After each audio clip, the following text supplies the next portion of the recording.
You will never guess what we're doing today. We're gonna hang another trinket shelf.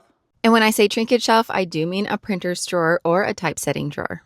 I got my first one a little over a year ago and I have loved filling it, so I got another one. It did need cleaned up quite a bit. It was in a little bit worse shape than my original one. Something to remember when cleaning these shelves, they were full of ink stamps, so they do clean up pretty rough.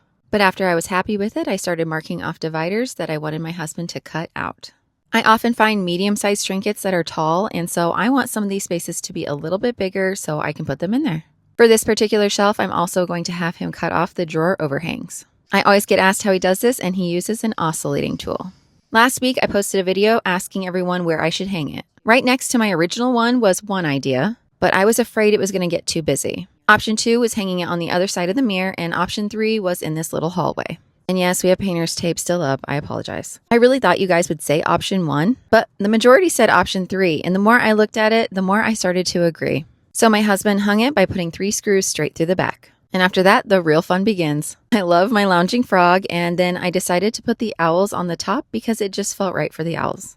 I have been slowly collecting other trinkets in hopes that I would someday have another shelf, and so I'm glad I kept these. I started with the ceramic animals first, and then I also do have this cast iron horse. I added an odd worm, and then I have these 4 tailspin characters, and so I had to add those as well. I love vintage, and I absolutely love 90s nostalgia. I thrifted this little wooden duck for $1. These VHS tapes are perfect. One is Die Hard, one is A Wonderful Life, and Aristocats. They even have little tapes inside.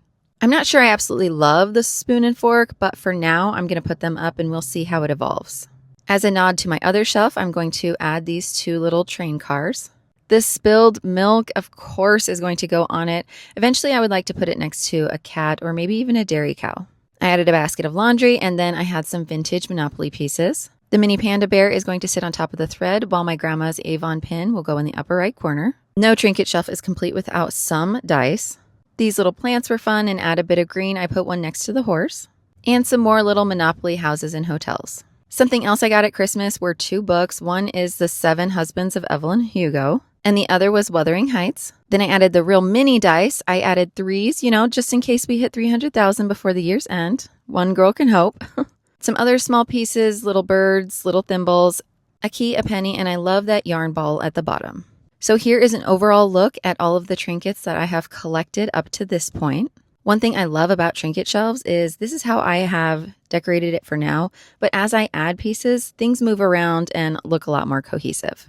I don't think there's enough yet to give you guys an I Spy riddle, but stay tuned as I continue to fill this when I do my Put Thrift Finds Away with me.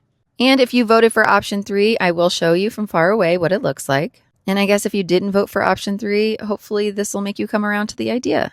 I think this was the best place for it. You can see it in the mirror even. Thanks for coming along.